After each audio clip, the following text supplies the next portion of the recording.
One of the things that I feel as an author, and I feel the same way back in 2020, back in the day when the COVID hit, what do we do? What is our mission? What is our purpose of authors? And, Liz Gilbert says we do brain candy. And I truly agree. I am a believer that I can entertain, that I can help you escape during this time, especially in the US. And what do you do? Like, what do I add to this narrative that can actually unite people? What do I add that can help people feel connected and not separated? And one of the things that hit back in March and everything clicked for me, that I was like, I write. I have words that can help you entertain. I have something that can help you get yourself to smile.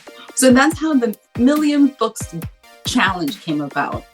Intern is the book that got me out of my depression. Intern is the book that these crazy characters got me back to smiling, got me back to feeling that I was, my life's a little crazy, but theirs is worse kind of thing.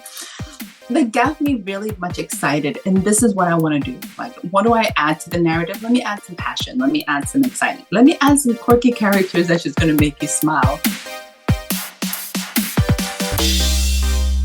Welcome to the Stark Reflections on Writing and Publishing podcast.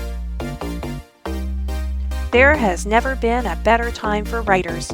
More information, options, and opportunities are available to you, but navigating these requires insight. Join Mark Leslie Lefebvre as he draws upon more than a quarter century of experience as a writer, a bookseller, and a trusted book industry consultant to explore and reflect on the writing and publishing landscape to help you make informed choices on your writer journey.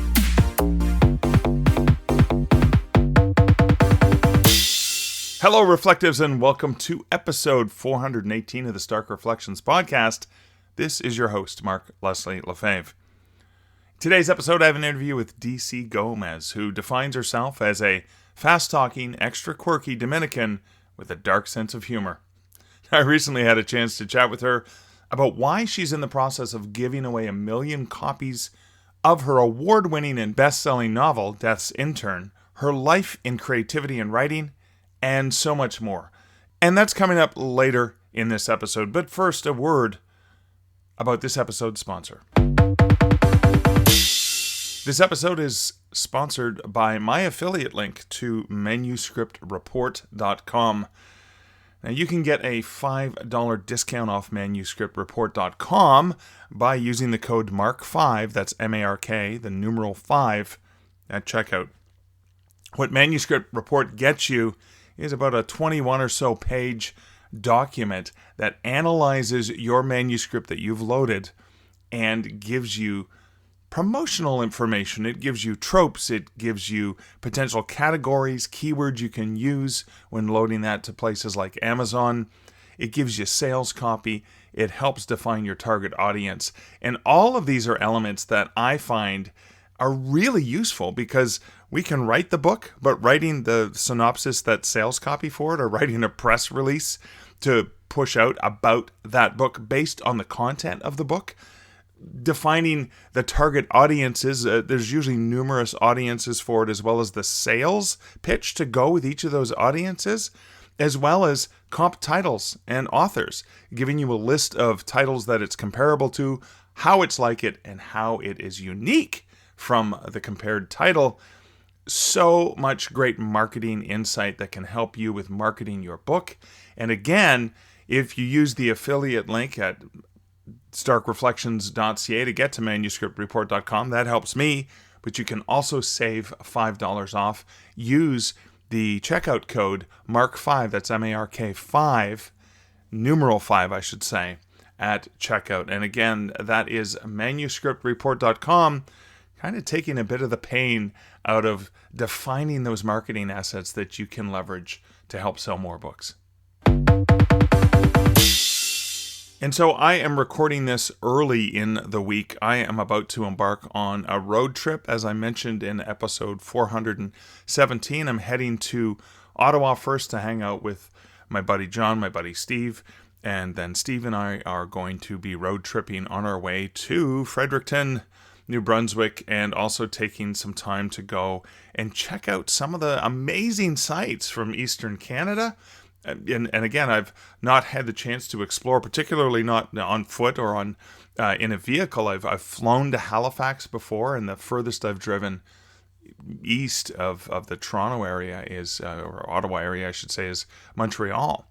And so we'll be going through Montreal, past Montreal, and on our way to New Brunswick, and we'll be checking out some great places. We're going to end up being in Fredericton. We're going to go to St. John, where we're going to see the Bay of Fundy, just south of, or near there, on our way to Moncton, checking out the beautiful eastern coast of Canada. It's finally around the time of year where it's not so cold. So really looking forward to checking that out. And so this is going to be a relatively short intro because I want to get this recorded and I want to get out the door, and I can obviously edit this on the road, but it's way easier to do the recording when I'm still at home in my home studio with all of the equipment and stuff. All right. So without further ado, that's it for the introductory matter. I'm going to roll right into this interview with DC Gomez, and I'll be chatting with you again in the post-interview reflections.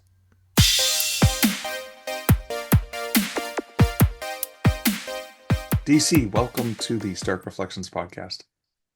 Thank you so much for having me, Mark. It's such a pleasure. I enjoy talking to you all the time.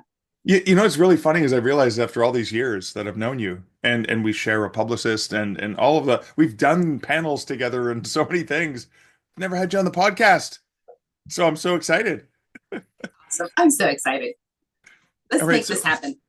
Let's, there's a few specific things I want to talk about. I really want to get behind the giving away 1 million copies of Death's Intern. But before we get to this latest thing, where did it all start for you in terms of wanting to become a writer? I have the probably anti-writer story that most people kind of going, what? You did what? I have a background in film and television. I have been a storyteller since, according to my dad, since he can remember. So I have been coming up with stories. I'm the kid that drags her brothers along to make like little photo shoots, and they're like 4 and 6, and they're looking at me like, this is insane. I was like, you'd be a great model. Let's do this. So I've been doing storytelling all my life. It wasn't about 8 to 10 years ago that I found myself, I think we all have the stories where you hit that, crossroad where I was sick and tired of being sick and tired. I was miserable. I became an adult. So I was doing all the adult things. I joined the military. And life happened. 9/11 happened. Everything changed. And then you fast forward 15 years later, and I'm officially in a place in my life that I hate everything. Primarily because I'm not doing my God-given talent. I'm not a creative. I'm not doing anything remotely in the arts. I'm not doing anything that truly brings me passion and joy. And that's really how it happened. I had, at the time, a very amazing spiritual director, and I'm sitting in her kitchen and I'm crying. And I finally said, I could just write a book. And she goes, why don't you? Well, you know what? When you say those things, we have millions of reasons why this is a bad idea. And I had them all. And like a true spiritual director, she didn't listen to a single one I said. And I was like, what? This is insane. This is the craziest thing I've ever heard. But I was excited. It was finally the spark that I needed. And I had no more excuses left. I had nothing to turn. I've been doing scripts on the side for years. I've been writing little stories and finally decided to commit to do something. Well, I'm an extremist, so it's either all or nothing. So instead of just being like, hey, let me go do a short story, I was like, I'm going to do a novel. Yeah. Well, here's the catch. I've never done a novel in my life. It's very different than writing a script. It's very different than everything else. So I dove into the whole research. How do you do this? What is the concept? And put all the pieces of my creative journey together. And that's where Death's Intern came about. It was that concept of like, let me put this book together because I need an outlet and I'm officially stuck. So that's how the actual publishing and writing process came to me. I have friends that have been writing for 30 years. I was like, I've been causing trouble for 30 years. I don't know about writing, but yes. So Death's Intern was the first book? It was my first novel. So, and it's interesting because everybody's like, my first novel is awful. And I was like, really? And then I thought about it. I have like 20 scripts in my house that are very Yeah, you've written for years. And nothing has been published. So yes, I've been writing for years. And I can guarantee you that there's some books and scripts in here that would never see the light of day. They're of course, yeah. Nightmare. But this is the first time that I truly committed into writing a novel. And I took a lot of the things that I learned from screenwriting into making this. The process is definitely a lot more powerful than writing a script because you actually adding all these elements of emotions that most scripts don't actually have. Yeah. But the setup and the scene creation and that part was very natural to me in that essence. Oh wow. Wow. Okay. And then so that is part of, as I understand it, that is part of the Intern Diaries. It started with Death's Intern and there five or six? We There's a so the novella and right? so this series itself also started what I call the Reapers universe. Because one of the things I realized, I love urban fantasy. For anybody who's a Yeah. reader, this is my genre. I get lost in it all the time. But I also realized I'm very lazy and did not want to develop a magic system for every magic book I wrote. So Right. they all have to take place in this universe because that way I don't have to worry about creating new magical laws that I can't remember. So Fair enough. Yes, it's like I already have the script. I already have sort of the outline right here. just drop and play, add more characters to this universe, and they all get connected by Constantine. Right. So Des Intern, the Intern Diaries is 5 novels and 3 novellas. I have 2 separate side stories going on in the universe as well. We have a couple standalones that I can throw in. And when it's like thinking about it, like you move to a new neighborhood, there's already people there. You just go hang out with them. That's kind of how it feels like. Okay. All right. So I was intrigued when I saw your book, Cursed by Fur, and it's the retelling of Little Red Riding Hood, but that's in the same universe, isn't it? So here's the fun part when you when you have a universe that very established. My girl, actually, Jamie Dalton and her partners created this series, which is all about spicy retelling. I don't write spice. So this was an outside of the box for me. Normally, my stuff is very Okay. much like action packed. I don't do romance very well. Most people tend to die in my stories, but it's always fun. There's dark humor. So when I asked to play, I was like, can I do an urban fantasy in my universe? It's like, yes. You just need one spicy scene. It has to be a retelling. I was like, okay, I can do this. Okay. And I can guarantee you all of my readers were like, are you going to do this? And how is this going to work? So it takes place 5 years in the future of the Intern Diaries. You pick up from a whole different intern perspective and is literally an amazing urban fantasy of a serial killer assassin. I think they're the same. Most people don't believe me. I'm like, assassin, Well, serial if you're an killer. assassin, you kill people in a serialized fashion, don't you? But for money. Exactly. Yeah. Exactly. I was like, we need to like explain this a little. So you have, and she's not the good one. Like Little Red Riding Hood is not the good one. So it has a fabulous twist at the end that people like. I'm emotionally traumatized. I was like, I take no responsibility for your trauma. This is not what I'm responsible for. But it got me back into, at least when my readers get back into the story. If you're new to the universe, you can pick it up directly. Right. Yeah. You don't have to actually read the entire series, but it is definitely action packed and there's characters coming and going and just madness and shenanigans, what I think urban fantasy is really good for, Yeah. with a very interesting twist. Well, that sounds intriguing. So it's like another gateway into that universe as well. It reminds me of something that happened in my own urban fantasy series. Is I had two characters that were used to be together, and he's still in love with her, and she's not in love with him, or she is but doesn't want to be with him. And so there's like this tension, which I love. The tension is the best part, right? Of those stories. It's like when they get together, it's not fun anymore. They have to have the I agree. tension. No, well, in some cases. But I had readers wanting to know the story of when they got together. So I'm like, oh, maybe I'll write a short story and it'd be romance and it'll be like a standalone and it'll be how they got together. But then obviously we know it didn't last because they separated. It ended up becoming a novel, and I ended up bringing in a romance writer to help me co-author it because it had to be two point of view, Gail's point of view and Michael's, and I couldn't write her point of view because I put her up on a pedestal like the main character did, so I couldn't see her flaws, and you need to have good flaws.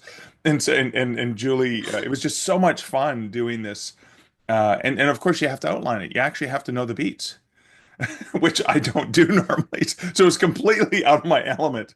It became a giant novel, and so people come into it, and they can read it as a standalone because it's a standalone story, where they're together at the end, and it's comedy and all those things. But then there's elements in it to satisfy the ongoing series readers that the prologue and epilogue are in now, and then it flashes back.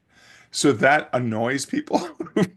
Like, but what just happened? But what's about to happen? And I'm like, I had to give something to the people who were like, all right, we're gonna have this little flashback episode, of a series. So yours seem to does that work well to bring people into that universe? It does, and it's really fun to actually connect them at different stages. If you have been reading the series as a whole, you get a whole where are we now. If Yeah, you're new to the series, you can just pick up the madness where it's at and yeah, continue forward. What I found that is very interesting is people who really are like, oh my God, I can't. What happened? How does this happen? And then go back and pick it up. yeah, So it gives you a different perspective that normally I never think about it. I think of a series starting in book one. You yeah. know what changed my mind? And I have no issues admitting this confession of the day. I accidentally picked up one of Brandon Sanderson's book in the middle. Like I picked it up like book eight because nobody told me this was a series. Yeah. No clue. I picked up one of his Miss Bourne series, and I'm like, why do I feel like I'm missing something in this book? Like, what is going on in this universe? Yeah. But he's such an amazing storyteller that I stuck through it. I listened. I think I must have been the audiobook. Like I listened to the whole thing, and I'm like, Yeah, and it was only something's about missing. 62 hours, right? Because it was one of his Oh, short dude, ones. Yeah. you're just sitting there hanging out, and I was like, I don't know what's going on. And finally, I was like, oh, maybe I should have started from the beginning. So then I was hooked because I got in this middle. I think it was like one of the, actually, I think I bought the book. It was like one of the books on Books a Million. Then I was like, why not? What is Yeah, it? What yeah. is the big hype about this guy? I want to find out. You should do some research. Don't just jump in the middle of a series. Yeah. Sometimes it's not works. But it got me into it. It's well enough written that I could do it. So I was very much passionate to see, can I pull that off? Can I give you a standalone book in the middle of the universe that you can still go back and say, Yeah. yeah, I want to go play. So that the transition has been fun to watching people be able to do that. Oh, I love that. I love that. Cool. So with Death's Intern, which is the first book in the series, it's, triple digit reviews. It's done really, really well because obviously it's the one a lot of people have picked up to get into the series initially before the Cursed by Fur. You you have a project that you launched in April of 2025 to give that away. Can you talk a little bit about that? So the world is crazy, and we all know this. And if you're living in current times and you're not listening to this 10 years in the future, it is a Let's very, hope they go, what happened back then? yeah, I know. Go back and research. Go back to 25 and figure out what happened. It all makes sense. One of the things that I feel as an author, and I feel the same way back in 2020, back in the day when the COVID hit, what do we do? What is our mission? What is our purpose of authors? And, Liz Gilbert says we do brain candy. And I truly agree. I am a believer that I can entertain, that I can help you escape. During this time, especially in the US, there's narratives on both sides of the spectrum or multiple sides. I don't have a side. And what do you do? Like, what do I add to this narrative that can actually unite people? What do I add that can help people feel connected and not separated? And one of the things that hit back in March and everything clicked for me that I was like, I write. I was like, yes. And I was like, I have words that can help you entertain. I have something that can help you get yourself to smile. So that's how the Million Books Challenge came about. Death's Intern is the book that got me out of my depression. Death's Intern is the book that these crazy characters got me back to smiling, got me back to feeling that I was, my life's a little crazy, but theirs is worse kind of thing. Right, right. That got me really much excited. And this is what I want to do. Like, what do I add to the narrative? Let me add some passion. Let me add some excitement. Let me add some quirky characters that's just going to make you smile. So the challenge has been, how do we do it? How do we give away 1 million books around the world? Right. So I have learned many lessons on how to do that in the last 2 months that I was not prepared for, Yeah. but also give me an ability just to like, there's no commitments. You don't have to sign up for the newsletter. You don't have to do anything. It's available in over 10 different realtor, nationwide, outside the US. One of my friends we had a whole conversation about it. She's also an author. Like, so what are you doing? I was like, are they signing? I was like, no, it's like, 1 million one night stands. There's just no commitments at all. And she's like, oh my God, girl. If it was romance, that would have been perfect. I was like, yeah, not romance. But thanks. Thank you for pointing it out. So I noticed on your website you had a counter, and that's so when people can go and download. So logistically, are you using something like BookFunnel for the giveaway, or how is that working? So we're not doing book funnel. You can pick it up through there, but you can actually get it through Kindle, Kobo, Apple, Google, and every other retailer. So Oh, it's so you're free. are you actually tracking all of the downloads from Amazon and Apple and Kobo and all the places, and then you're just updating the website? Yes. Really? Okay. Yes. All right. Cool. And then obviously, so because you're published wide, you made it free everywhere you could. Amazon won't let you unless you lock in with exclusivity. So they price match. So it's probably only free in the US and the UK and the major markets. It probably wouldn't be free in Canada because they don't care about this market. It's too small. So the And then fun but thing, they go to your website and they can just download it for free then. And there's no sign up for my so newsletter or anything. there's no sign up for the newsletter. The fun thing about it is, well, Amazon might not be free in Canada. Google is. So you can get it in Google for free. Yeah, So yeah. we have managed to figure it out all the different platforms that we get worldwide that Amazon might not play well. So we have Okay. done Apple as well. So we have all the different places that people can get it for free without having to get stuck on just Amazon. So it's kind of fun. Cool. Well, I'm gonna go download it on I'm gonna go download on Kobo because I'm in Canada. And that's Yes. what I read on, right? I've got my device right here. I go download that and check it out. Because again, it sounds like a fantastic series. So the methodology, obviously, this was a book that improved your life, right? It Working on the does. book was something that was a game changer for you. And I love that you recognize that books are a way that can unite people, which is we desperately need.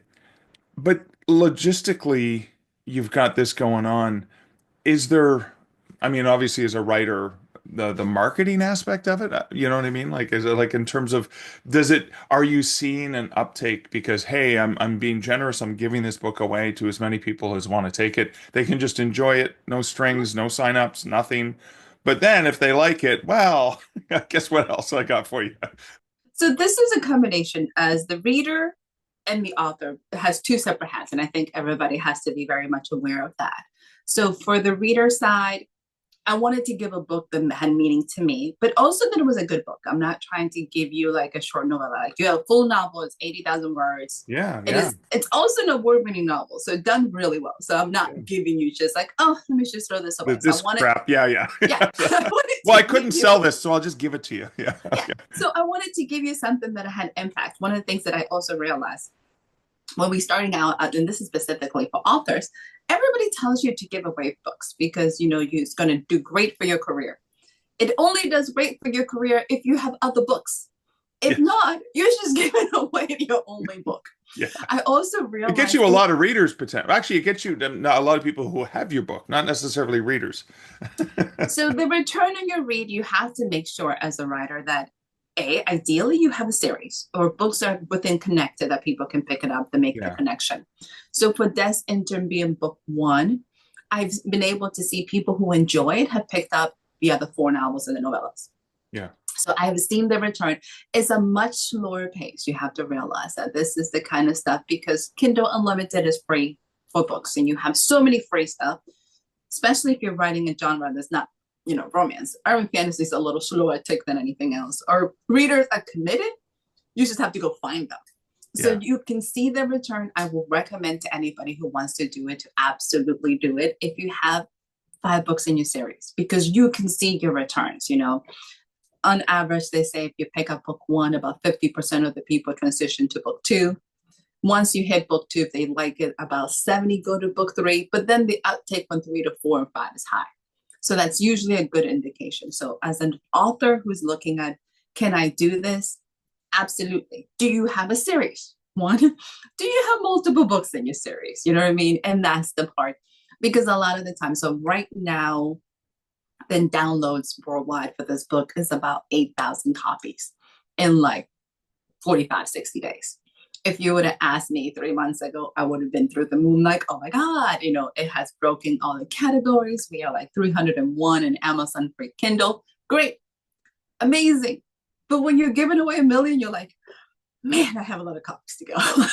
Yeah, I'm trying to do the math here and my brain hurts. So don't do the math because I was doing math yesterday. So I think by the end of May will be about close to 10, which is 1% of my goal. I was like, oof, that's a lot of percentage to go. That's just a so lot.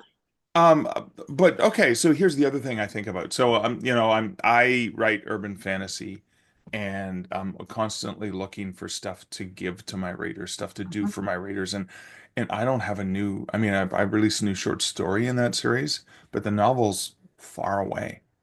What do I have to give to my readers? I'm thinking, well, if you're on my newsletter and you like urban fantasy, I know of something that you're probably going to love because it sounds fantastic. And so, again, here's the thing I can do is like I suddenly I can take Death's Intern. I've just thought of this as we're talking, of course. So, can take Death's Intern. I can send out a newsletter and say, "Hey, I just interviewed DC for my podcast. It's gonna be a fun conversation. That's coming out sometime in the near future. But in the meantime, here's what she's doing. It's so cool. Check out this book. It's completely free, no strings attached. Go get it wherever you want to get it." Right? You don't have to sign up for a newsletter. You can just go get it. Just go check it out. And maybe you've discovered something fun that will take you away and you have a whole series you can read while you're waiting for me. You know what I mean? I mean, Mhm. that's a marketing tool I can use by leveraging your generosity. So it's kind of like I'm taking your generosity, I'm using it for myself, I'm helping my readers. It's potentially helping me because it helps me give them something cool. And then it helps you. And you It's know what I mean? Like it's I it's a look at it and go, win-win. yeah, it's win win win win win. I can't count the wins. It's easier to count the wins than it is to count the million downloads. But One of the fun things about it is that we're not asking people to do anything. If you're yeah, reading, you want something exciting, you want something new. They don't have to worry about, am I signing up for anything? You're not. Pick the device you like. Here yeah, it is. I have a universal link, which is super easy. You get to pick where you want it, yeah, figure it out what you enjoy, that's and cool. that's it. Go crazy. And I think that's one of the things that I really wanted to do is let's not have any more strings attached. If you like me, you'll eventually will find me. That's kind of the catch. Yeah, I'm yeah, a reader, will do. yeah, But let me give you something to smile about and just share with people because right now there's so much tension. I'm like, what do I talk about? Like, what do I yeah, have nothing to add to all the millions of narrative besides being an author, yeah. besides creating. So one of the characters happened to be Constantine, who's a talking cat. So Constantine has taken over promotions in my world. So I'm Oh, like, perfect. somebody has to do it. So that has been the kind of fun about it. It's just being able to share something that we all enjoy, which is words, and kind of let us just get away from some of the tension. And if you enjoy it, we got more. So two things I want to come back to Constantine before we forget that because I think there's an important element there for writers. But are you tracking your library sales or cost per checkouts or anything like that? Because those are people reading the book for free. I have not. I need to start doing All that right, because I have because not yeah, started doing that. I do have a couple libraries that have asked me to send them links for it, so I'm on a yeah. mission to do that. So I've not done that. So I need It'll to be start doing hard. that. It'll be hard to track the checkouts of the physical book, but I know if you're like, for example, using Mhm. Draft to Digital to get into libraries and it's in cost per checkout, you'll at least get some tickers on how many people are. Because again, you can say, go to your if you already use your library, go ask for it, get it for free, right? Because the libraries are a fantastic resource for readers Absolutely. as well. That'll get your numbers up a little bit. So Yes. encourage people to go check it out at the library. And I'm sure Absolutely. you can even, if you're using Universal Book Links, I know overdrive.com has public facing, so you can actually add a link like, hey, and I know that's just for the Libby app, but but Hoopla has a similar platform where you can go and see if it's there. And anyways, I get excited about libraries because I love them. All right, so I want to dig into this. Constantine, the cat, the talking cat. Oh my God, thank God my cats can't talk. They already talk enough when it's dinner time, or when it's waking me up to eat this morning. But you see, is Constantine like writing your newsletter for you and communicating with your readers? So Constantine has the last Saturday. So next week he will send you a newsletter out because the Oh, last Saturday every month Constantine sends a newsletter. He's also taken over my Instagram. So we talked earlier before we started recording about things that happen by accident, right? A lot of my career has been an accidental. Oops, what? Okay. So this intern came about, and I wanted to give away a reader's magnet when yeah. everybody talked about it. So I wrote a newsletter. I wrote actually a novella. And one, I was like, what am I going to write about? And one of my beta readers, like, you need to write the story of Constantine. I'm like, the cat. He goes, yes. I was like, you want me to write the story about the cat? He goes, yes. I was like, okay. So, by the way, we talk about outline. I outline all the time. I had this great outline, made it to chapter 2, and then this cat took over. So this totally not the book I wrote. This cat takes over anything he's in. And it, for all intents and purposes, I didn't want an award. I was like, this cat does not need any more like validation that his life is amazing.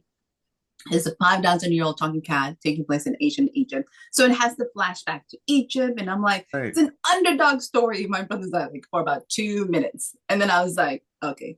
So I don't write romance, but this is definitely a bromance between Anubis and Constantine. And everybody's like, oh, heartbreaking, the whole 9 yards. But one of the things that happened, I went to an author event and everybody said, you know, if you're trying to connect with readers, you need an ugly dog or a cat. And people tend to connect. And I'm like, what? I was like, people enjoy pets. Pick an ugly dog that you can put it as your mascot or have a cat. I was like, well, I have Constantine. Lo and behold, Constantine has become everybody's favorite. This cat has taken over my marketing, my world, and people send Constantine letters. So I get mail that says, to Constantine, and you're human. I'm like, really? Really? So yes, Constantine, if anybody has one of those markable pets that you have in your series, use them because it has become amazing.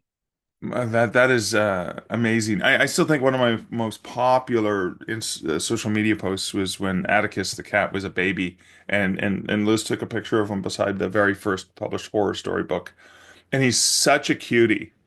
Or was at least such a cutie when he was a little. He's not so much of a cute. I took a picture of him with the 20th anniversary edition and was not. I mean, he's still cute, but not nearly as cute as he used to be.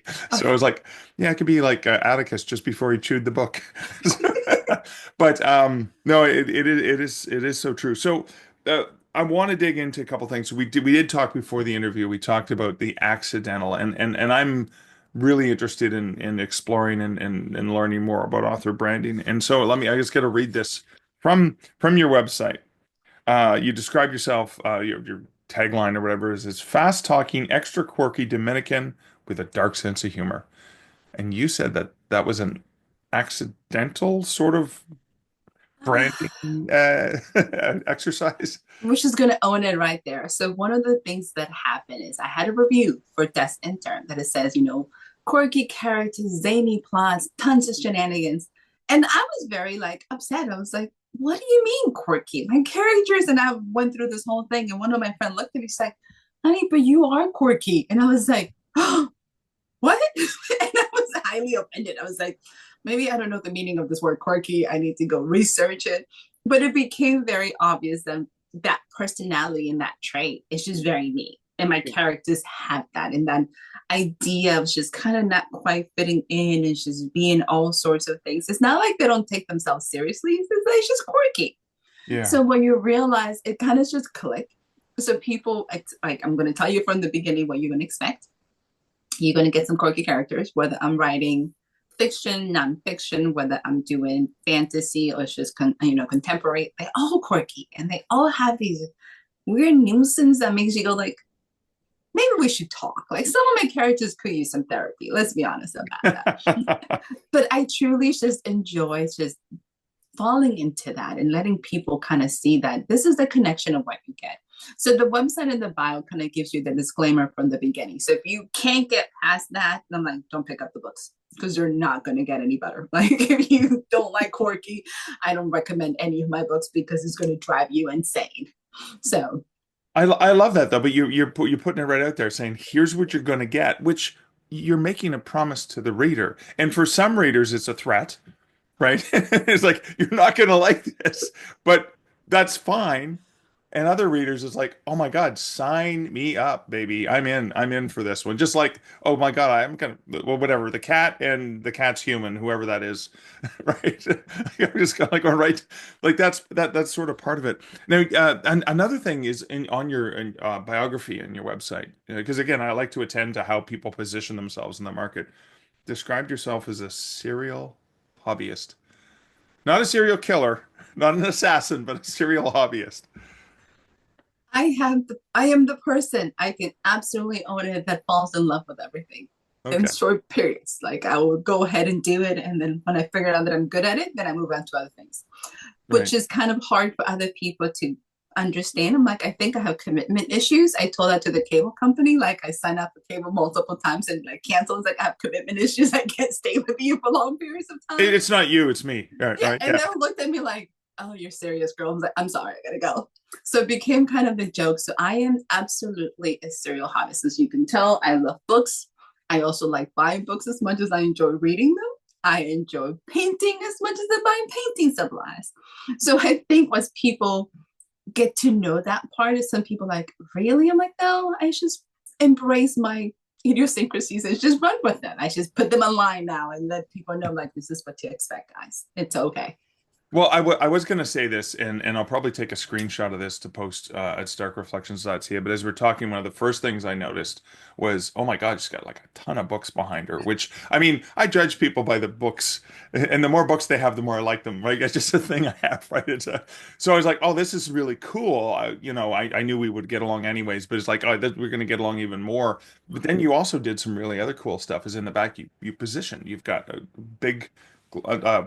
What a frame thing of what is it, corkboard or whatever of death's intern, what is that, what kind of It's actually one of my traveling signs that I oh, take for traveling sign, conventions. okay, all right, So cool, so it can move around. I have multiple yeah, things. My very actually well my positioned too, right? thank you. This is another accidental thing because when Really? TikTok, yes, when TikTok came around, everybody had bookshelves, right? So I wanted to start doing more videos and I was looking for a place to do them. And I was like, you know what? I have a library, which by the way, I made all this. I learned how to put shelves up. Built all the shelves, okay. So I built all the shelves and everything, which was never meant to be seen by anybody but me. And then because I needed a place to record, I was like, you know, it's already here.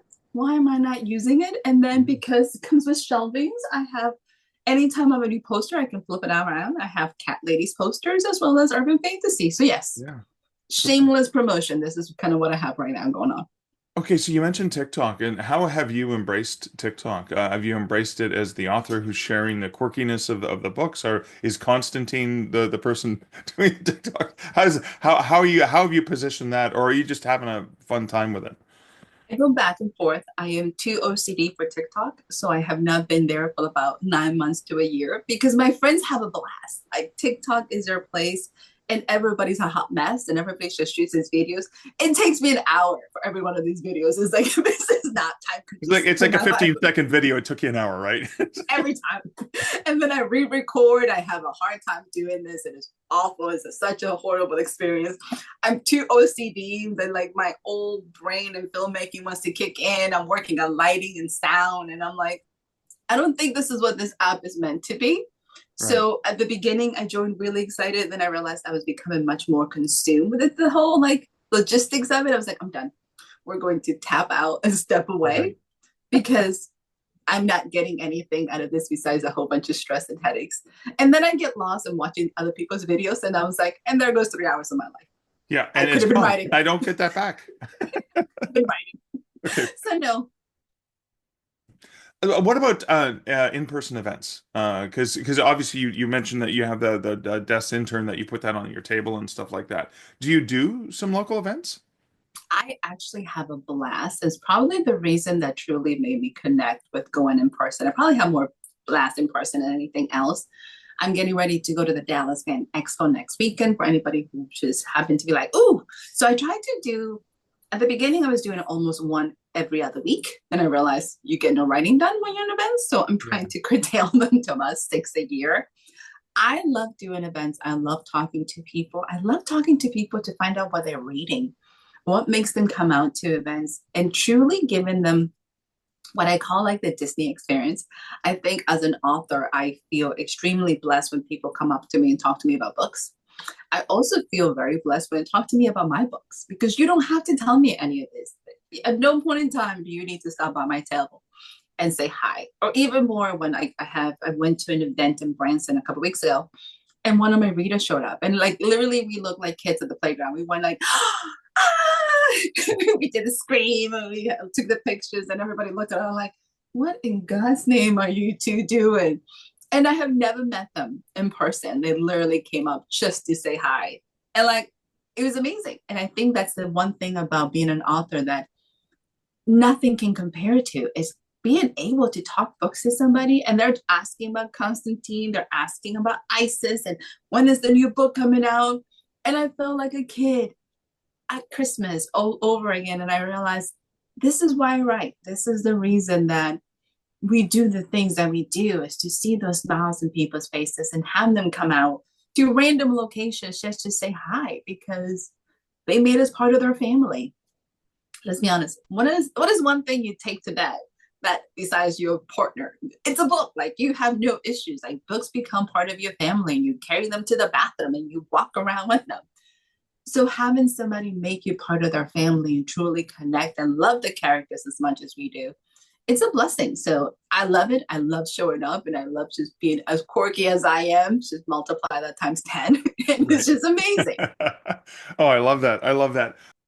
As we get close to wrapping up the discussion, what is some advice that you would give? Because you remember that Death's Intern was a life changer for you. It took you out of a darker place. What is advice you would give to somebody who potentially, like you, had been writing, had been working on some things, but have never actually sat down and put out a book? What advice would you give to a writer like that? Here's the one thing, and we hear it a lot. I'm going to give you my take on it. Press the button. It costs money to edit. Yes, it costs money to get a cover. It costs money to format. Find some friends that can help. That's important. But then at the end of the day, hit the button, publish. If you're trying to get traditional, submit it.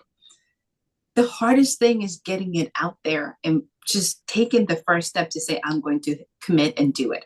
Once it's out there, you're going to find ways to promote. You're going to find ways to talk to people. You're going to find yourself, sink or swim, you're going to do it. But I think the hardest thing is just jumping and doing it. And sometimes we are our worst critics. We are our worst enemies. I am a believer that every book has an audience and people need our words, especially now more than ever.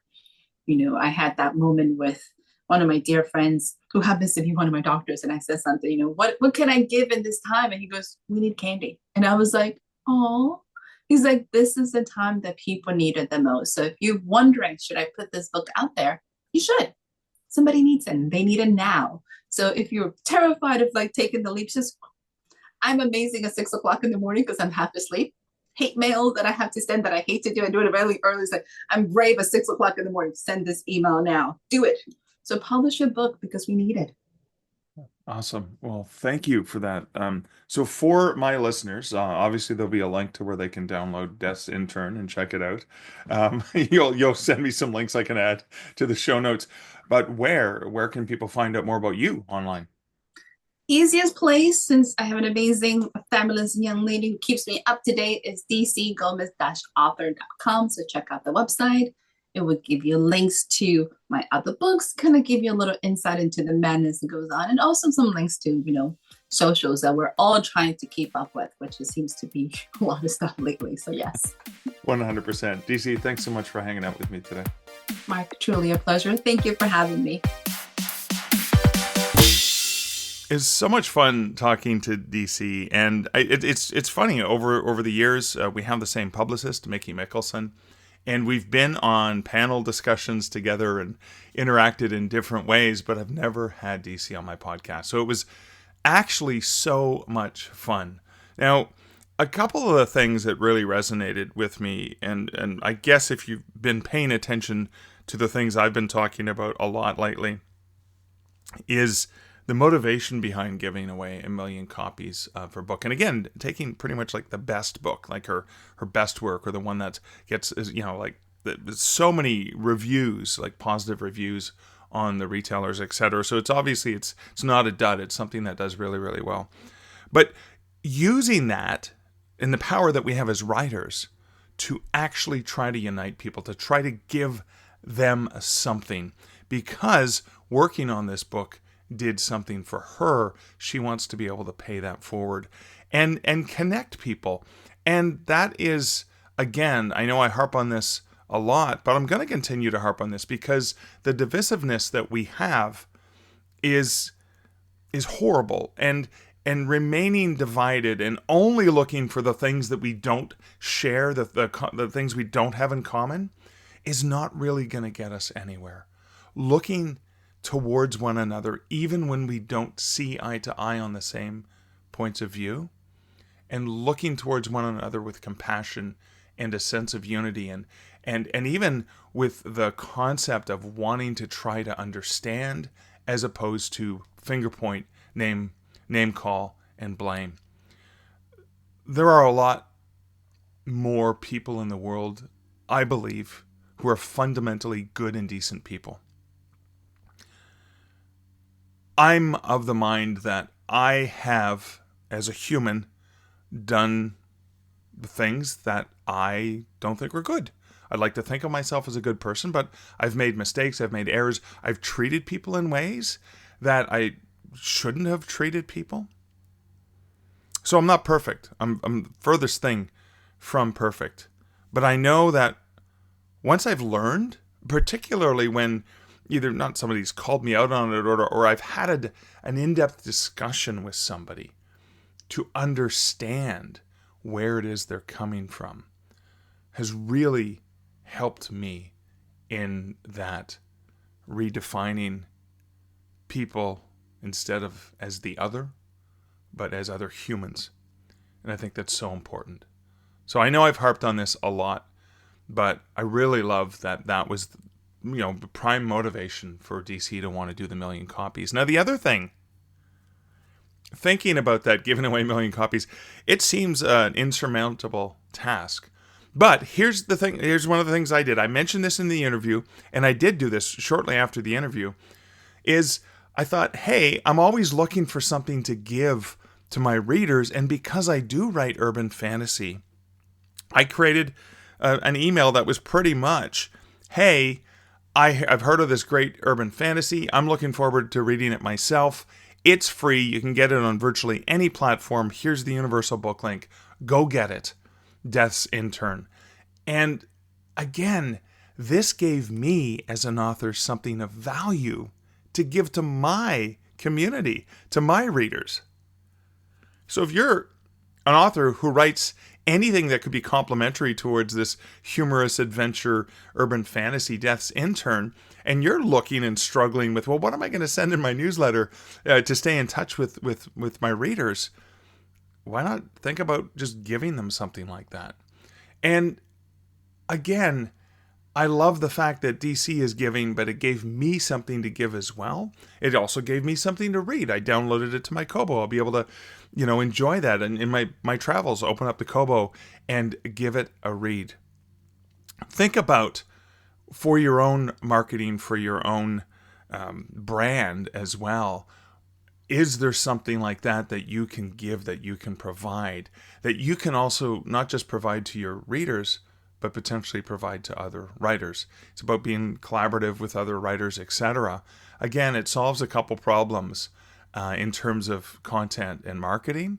And maybe it's simple and rudimentary, but it's okay. I mean, thinking about those simple and rudimentary things, we sometimes get so excited about doing the next thing that we forget some of the fundamentals. And I think I'm going to be spending a little bit more time in the next 6 months to a year looking at the fundamentals of things that I've probably neglected. One of those is, and I've recently updated this, one of those is the one page that I have for me. I have a one page for me as an author, primarily fiction and the thing like nonfiction ghost stories. I have one that's sort of the Mark Leslie brand that I have out there. And then I have a separate one, which is the Mark Leslie Lefebvre brand, the guy you're hearing from now, the Stark Publishing or Stark Reflections on Writing and Publishing guy, the business of writing and publishing guy who's written the nonfiction books for writers. And that's something that I neglected. I had a very simple, I think I put it up about 6 years ago, a very simple one page that kind of talked about me as a speaker and the things I could talk about. But it was just all blended. And I realized, no, people will come to my website for various reasons. Now, I also have to take a look at when they come to my website, what are the things that they're wanting to find? What are they looking for? And how can I help them get there more quickly? So I need to remove and change some things and update it. But again, going back to those fundamentals, and that's what DC reminded me about as well, is what are some of the fundamental things that we can do as authors to support ourselves? Because, for example, somebody goes to my website right now, what do they see? What confuses them? Why were they there? And trying to provide, a clearer path for them, I think is something that I haven't really paid a lot of attention to in a while, because I'm doing the next thing and the next thing and the next thing. That's it for my reflection. I hope you enjoyed this interview with DC. I hope if you've checked out the book, Death's Intern, let me know. I'd love to see, because I have a huge TBR pile, so I'm not sure when I'm going to get to it. But let me know if you've gotten to it, what you think. Because again, I'd love to hear your recommendations, or maybe what is it that you've been reading lately that you'd love to share? Maybe it's a free book, or maybe it's something that is easily accessible for folks, and love to hear what you're reading and what you're enjoying. Especially as we're getting into the summer months. Of course, I always love to hear what you're reflecting on. What did you reflect on when you were listening to this conversation with DC, or any of the other episodes? And you can leave your reflections, of course, over at starkreflections.ca. You can message me directly, tag me on the socials, etc., etc., etc., because I always love to hear what you're thinking about, what you're reflecting on when you're listening to this podcast. And speaking of listening to the podcast, I really appreciate having you as a listener. It means the world to me. Thank you for being there. A huge thank you to my patrons and the community members who support me at patreon.com/starkreflections, as well as buymeacoffee.com/Mark Leslie. Really appreciate you guys being there. But just remember, you don't need to become a patron to support the podcast. You can support the podcast by just listening. That's a great way of supporting the podcast. You can leave a review wherever you listen to podcasts. It doesn't cost anything but a little bit of time. Or, better yet, share this episode or any episode that you've enjoyed with somebody that you think would get value in it. Again, that's that giving that you're doing. And it's going to help you, give you something cool to give to others. It's going to help me because it increases my download stats on the podcast. And if you share this episode, it's going to help DC with her awesome goal of giving away 1 million copies of Death's Intern. But as I said, that's it for this episode. Thank you so much for listening. Until next week, and until next episode, which I'm most likely going to be recording on the road. That's Stark Road, because I'll be traveling with Steve, who is the S and the T in Stark. And maybe it'll be the two of us in conversation. Who knows? Talking about the origin of Stark Publishing and Stark Entertainment, and obviously Stark Reflections on writing and publishing. But until next week, and until next episode, this is Mark from Stark. This is Mark Leslie Lefebvre wishing you great writing and good Stark Reflections. Thank you for listening to the Stark Reflections podcast. You can find show notes for each episode at starkreflections.ca.